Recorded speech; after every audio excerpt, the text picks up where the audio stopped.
Bom dia a todos.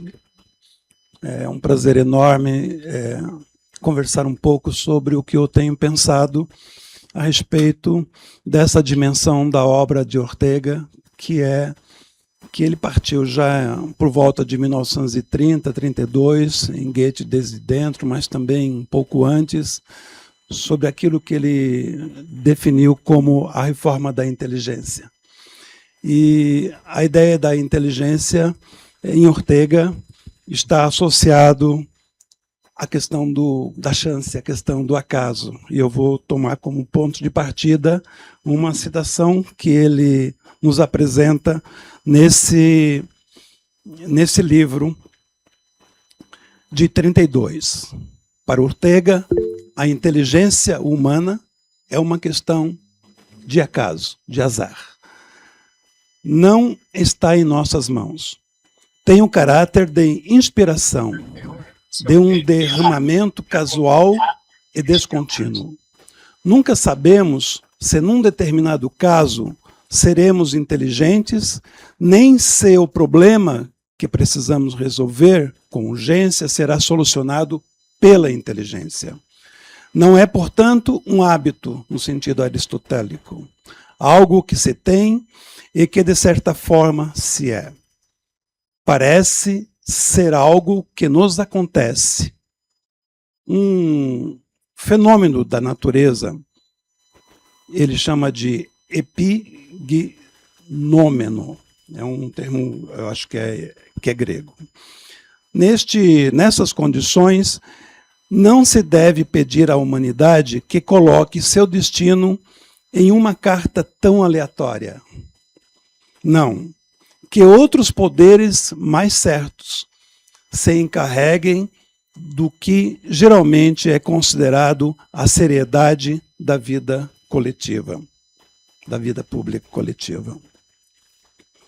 Na mesma citação, o nosso autor, ele faz uma declaração que eu gosto muito, eu já falei, acho que no início, na abertura do congresso, eu gostaria de recitá-la para vocês. Ele diz assim, de uma forma muito elegante: que delícia para a inteligência ver-se exonerada dos pesados ofícios que frivolamente tomou sobre si.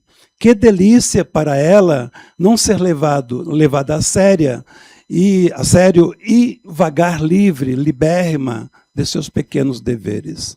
Desse modo, poderia voltar a se recolher sobre si mesma, à margem dos negócios, sem pressa de dar soluções prematuras para nada, deixando que os problemas se dilatem conforme o seu próprio raio elástico.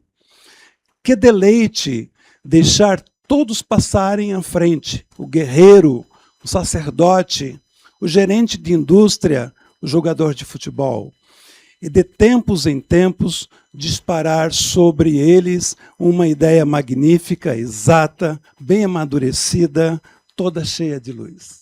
Não é legal isso?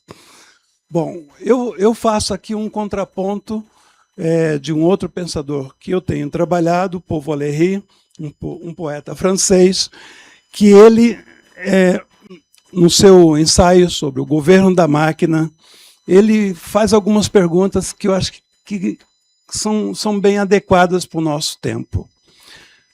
Pergunta-se a um indivíduo se haverá crise da inteligência, se o mundo estará a tornar-se mais estúpido, se haverá uma depreciação da cultura, se as profissões liberais estarão em padecimento, se pensam na morte, sentem as suas forças diminuírem e suas fileiras a reduzirem-se, o seu prestígio a se tornar cada vez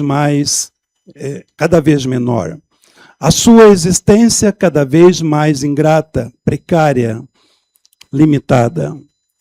No entanto, se estas questões surpreende o indivíduo que está muito afastado delas, ele tem de se erguer virar-se para elas, despertar dos seus outros pensamentos e esfregar os olhos do Espírito, que são as palavras. Eu acho isso muito, muito. E depois ele continua falando, fazendo uma pergunta para si sobre o que significa essa crise da inteligência, né? E ele diz que a inteligência é uma das noções que só tomam o seu valor dos outros termos aos quais se juntam em algum discurso que os compõe e se opõe. Então, a inteligência sempre é um par de oposição. Opomos-las, por vezes, à sensibilidade, outras vezes à memória, ao instinto ou à estupidez.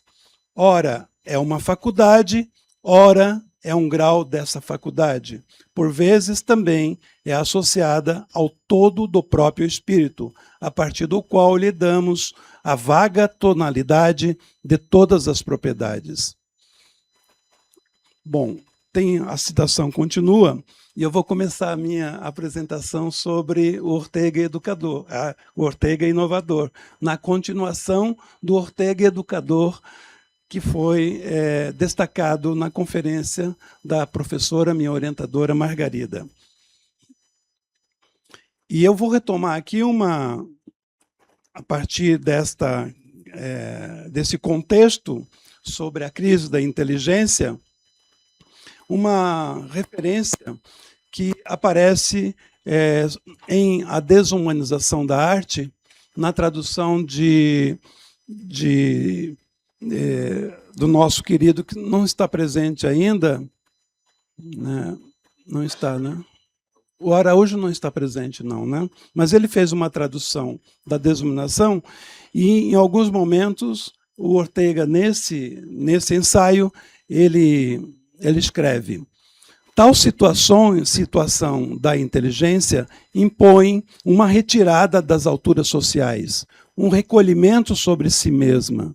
Essa retirada só pode ser feita lentamente, passo a passo.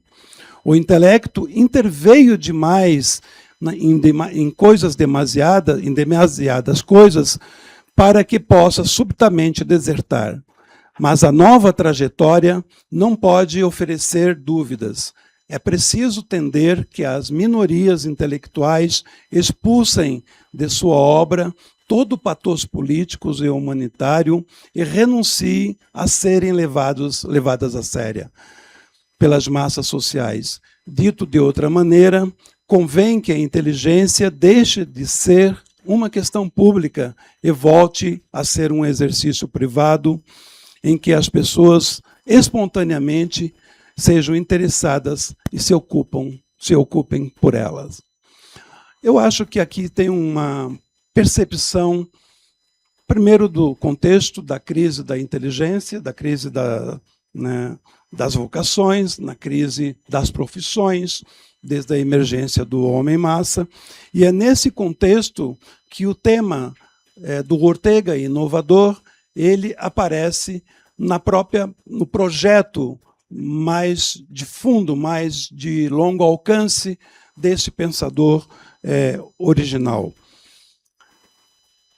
A inteligência associada à chance pode ser comparada à inteligência associada à história. Os historiadores temem, né, ao enfrentar a inteligência. É interessante que o Ortega ele foi um dos primeiros pensadores europeus que fez um contraponto entre a ciência da história e o acontecimento da chance, o acontecimento do acaso. E ele diferenciou o acaso de uma dimensão irracionalista. Ele não confunde o acaso, como muitos historiadores entendem, como uma questão da irracionalidade, que teria as coisas das ciências definidas cientificamente e teria as coisas da dimensão humana e irracional.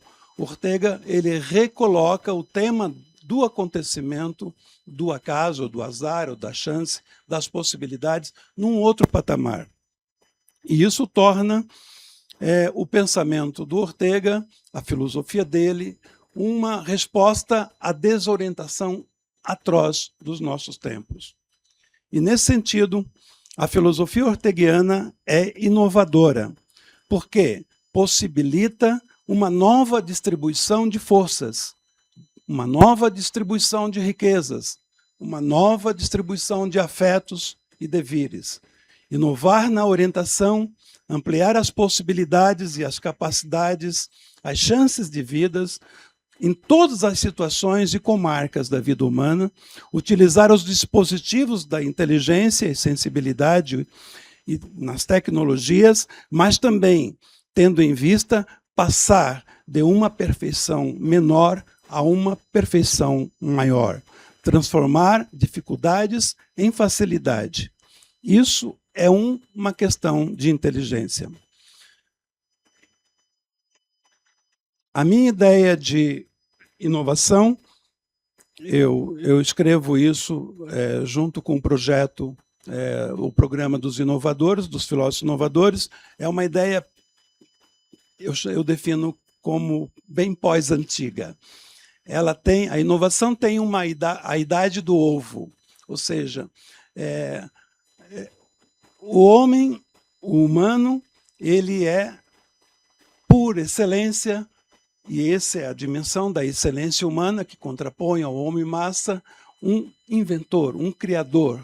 Ele, o tempo todo, ele está numa posição de que algo precisa ser feito, que nós somos, diz Ortega, nós somos o que fazemos e o que nos acontece.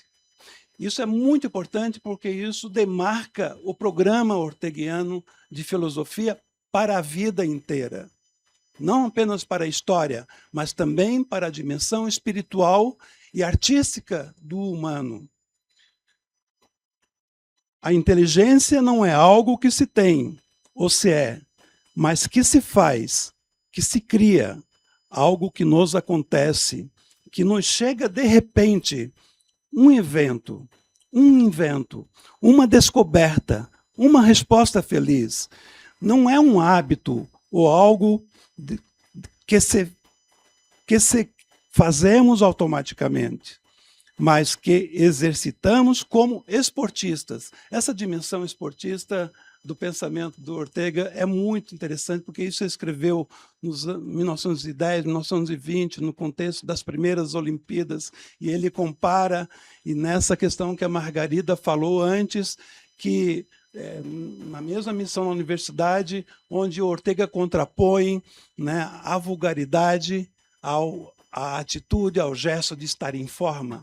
E quando ele fala na formação do intelecto humano, temos de estar em forma como o atleta, o esportista. Então, que a vida, o conhecimento, o saber, é um exercício permanente. Disse isso muito antes de Sloterdijk falar sobre a sua antropotécnica.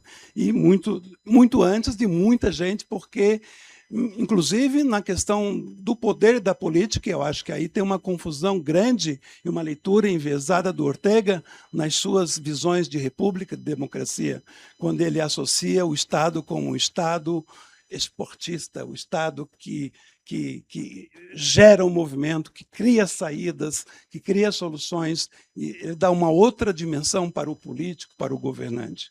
Não vou entrar no assunto que me interessa muito nesse momento. A inteligência, como uma questão de chance, tem um caráter de inspiração. E essa inspiração, ou esta meditação, quando tiver feito 20 minutos, por favor, me avisem. Essa inspiração, essa imaginação, essa inventividade, eu chamaria essas orteguianidades da vida, dessa dimensão radical do humano, esse processo de inteligir, que é, de alguma forma, responder às demandas e também os dramas da vida do nosso tempo. E é isso que faz Ortega, mais do que um filósofo da ciência, ou da religião, ou das artes, ou do direito, o Ortega não se enquadra em nenhuma das disciplinas da filosofia convencional. O fazer orteguiano corresponde ao pensar poético, muito próximo do que Deleuze define como a invenção dos conceitos, ou de conceitos, e que Ortega nos apresenta como a missão do conceito. No curso sobre a razão histórica, em especial ministrado em 1944 em Lisboa, ele se apresenta como o filósofo do fazer. A filosofia é algo que o homem faz, como faz o fogo, faz amor, faz arte, faz bobagens, o homem faz. É esse fazer que define o programa, o projeto filosófico de Ortega. E é isso que torna esse filósofo diferente de tantos outros filósofos tradicionais, porque ele criou uma filosofia, estabeleceu um programa de exercitar na filosofia, reaproximando a vida ao pensamento, o presente e o futuro, a dimensão espiritual da materialidade da vida. Não separou a natureza da cultura. E não, apesar de ser criticado pelos conservadores como um ateu, ele tem uma belíssima narrativa sobre a dimensão divina da criação. Não li isso em Heidegger, não li em Sartre, mas o jeito que Ortega descreve Deus, e ele traz Deus muito próximo da vida e da criação. Essa foi a dimensão que o Kurzajewski extraiu da obra do Ortega, quando definiu a filosofia de Ortega associada à criação. Esse aspecto do fazer humano, e aí ele faz uma observação que fazer não é um termo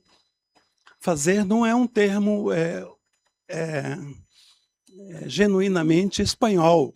O espanhol não usa fazer, né, o plural fazer, mas ele define o homem como esse homem que faz, que cria, que inventa, que produz. E aí que eu associo a ideia do fazer orteguiano, do programa vital dele, do projeto de educação e de outras formas de organização da vida humana. Eu associo esse fazer, essa dimensão poética da vida. A poiese não se reduz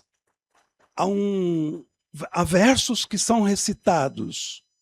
A poesia é a dimensão desse fazer. Não existe humanidade sem essa dimensão poética. Inclusive, o eclipse da chance, ou seja, de uma inteligência associada ao acaso, impede o desenvolvimento da poesia. A poesia é como se fosse algo de final de semana, ou de uma certa época, fase romântica de uma vida adolescente. A poesia é algo feminino, é algo que se faz fora do campo do trabalho. Olha, o que Ortega nos fala da poesia e dos poetas é essa dimensão do fazer. E essa é a grande aproximação que eu faço do Ortega e Paul Valéry. A dimensão poética da vida é inseparável da filosofia do acontecimento, da orientação, da busca de respostas felizes. Eu misturei os dois autores. Esse exercício efetivo que corresponde a uma dimensão do fazer humano, ele, às vezes, acontece automaticamente, como caminhar, como andar, como a gente ouve uma música, já dança, mas tem uma dimensão da vontade, né? A vontade de exercitá-la, de querê-la. Então, tem uma educação poética desse fazer. Talvez esse seja um ponto que faltaria naquele programa que a professora Margarida colocou na sua estruturação das disciplinas, né, que a gente passaria. Inclusive, eu acho que numa reforma de educação do nosso país, deveríamos repensar os vários níveis de ensino e restabelecer as artes, as ciências e as filosofias como graduações da vida, do processo de maturidade. Porque esse processo, primeiro, de espanto, da admiração, de conhecimento da vida, do homem, do mundo, do estranho, essa dimensão ela só é inteligível se ela tiver uma dimensão artística, da criação, do invento. E daí eu dividiria o ensino para crianças e adolescentes, voltado para essa dimensão artística, o ensino médio voltado para a sua dimensão científica, da descoberta, da matemática, da ciência, e o ensino superior deveria ter 3 anos de filosofia e 1 semestre das outras disciplinas. Porque eu acho que a filosofia ela não é uma teoria, não é no sentido, não é algo, um programa abstrato. A filosofia ela é prática, mas não a prática como nós entendemos cientificamente, como na separação de prática e teoria.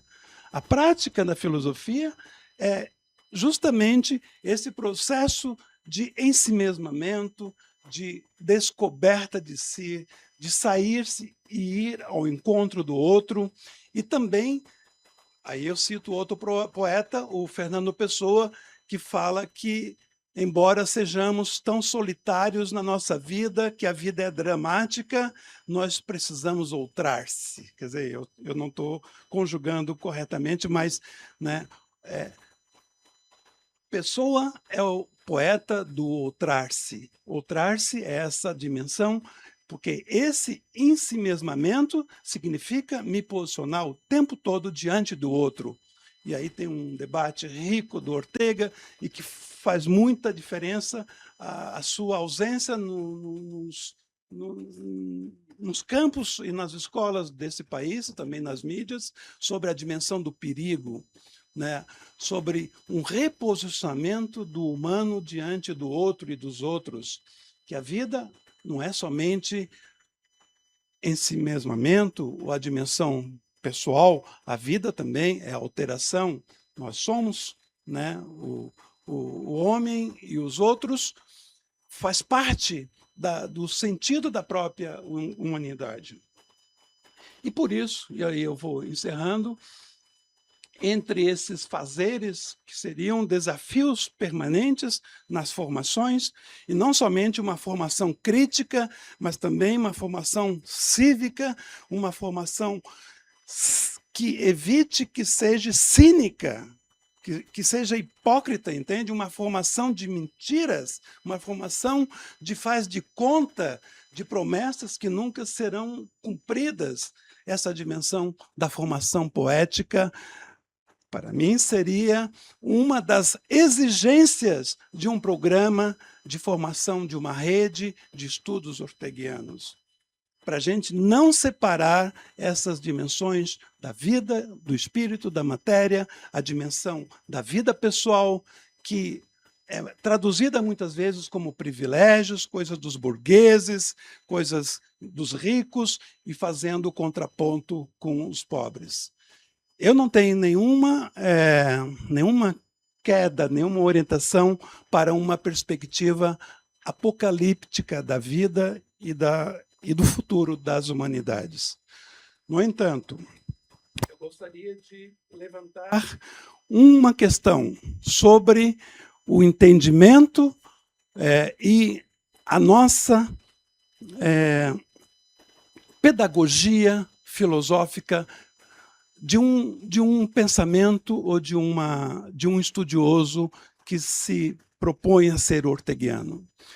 Ortega é o filósofo da vida, da razão vital, da razão histórica, mas ele não separa a vida da futuridade, da futurição, e nem da vocação. E a vocação é algo que se busca e se constrói ao longo de uma vida secular. Cita o Goethe, que procurava para a sua vocação com 68 anos de idade. Não sabia se iria ser poeta ou iria ser professor ou outro. Ele estava em busca da sua vocação. Então, é um processo de longa duração e não imediatamente. Não tem caminhos rápidos, né, como, né, acontece hoje entre os jovens, de você crescer rapidamente, enriquecer rapidamente. E aí eu cunhei essa expressão de pouco moderno, talvez nada moderno, bastante pós-antigo, para justamente não nos deixarmos ludibriar pela chamada pós-modernidade, que gerou a pós-verdade, etc. Essa dimensão do pouco moderno, mas muito século 22, quer dizer o seguinte: Eugênio, quando que nasceu a tua neta? A Maitê, né? Janeiro. Minha neta sobrinha, Aurora, nasceu em fevereiro. A da Márcia, a Estela, nasceu mês passado.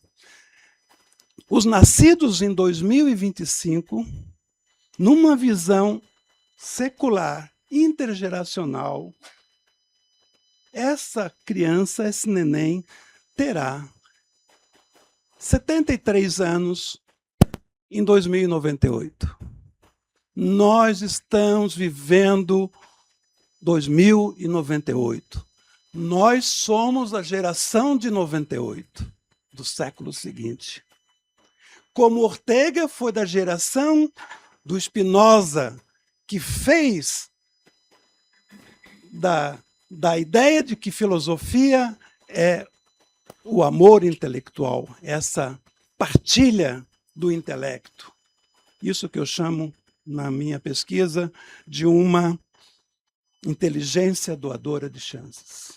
Então, se tiver, eu vou encerrar agora por causa do meu tempo. Se tiver pergunta, eu busquei no Google quantas pessoas estarão com 73 anos aqui no Brasil, na Espanha, em Portugal, na Europa, na Ásia, e que nós temos responsabilidade sobre os destinos delas, nossos também. Por isso, pouco moderno e muito século 22. Por isso, precisamos formar uma nova geração de leitores, de estudiosos e inventores de novos conceitos e estilos de vida. Sem Apocalipse, só se o Apocalipse for revelação. Aí sim, mas não, né, para apontar qualquer tipo de fim do mundo. Eu acho que é o começo da vida. Tá bom?